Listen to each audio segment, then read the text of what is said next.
فروری کے آخر میں جب عمران خان کی حکومت کو لگا کہ ان کی رخصت کے دن قریب ہیں تو انہوں نے کولیشن حکومت کے راستے میں رکاوٹیں ڈالنے کی کوشش کی، جو دراصل ریاست پاکستان کی معیشت کے لیے بارودی سرنگیں تھیں۔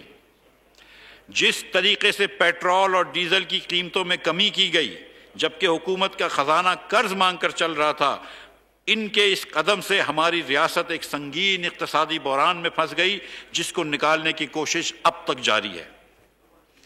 وزیر اعظم شہباز شریف نے پیٹرولیم کی قیمتوں کے پیش نظر کم آمدنی والے طبقے کو تحفظ دینے کا فیصلہ کیا ہے۔ چنانچہ ان کی ہدایت پر 40,000 روپے ماہانہ سے کم آمدنی والے خاندانوں کو 2,000 روپے ماہانہ مدد دینے کا فیصلہ کیا گیا ہے، جو کہ جون 2022 میں نافذ العمل ہے۔ اس میں تقریباً 8 کروڑ سے زائد لوگ فائدہ پہنچے گا، اس سے تقریباً 8 کروڑ سے زائد لوگوں کو فائدہ پہنچے گا۔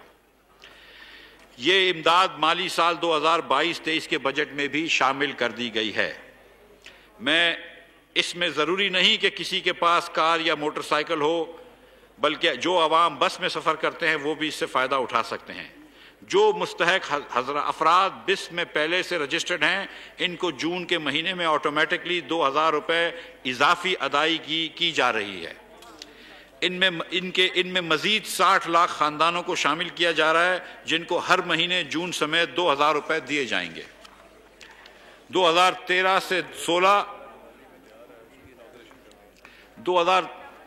سے 18 کے درمیان پاکستانی کرنسی میں استحکام دیکھنے میں آیا، مگر پھر اتنے درجے کی معاشی بد انتظامی کی بنا پر 2018 سے 2022 کے درمیان روپے کی قدر تقریباً 61% میں کمی واقع ہوئی، جو ڈالر کے مقابلے میں 115 روپے سے 189 روپے تک پہنچ گیا، اور ہم بد انتظامی کے آفٹر شاکس کی وجہ سے 2000 کی حد بھی پار کر گئے۔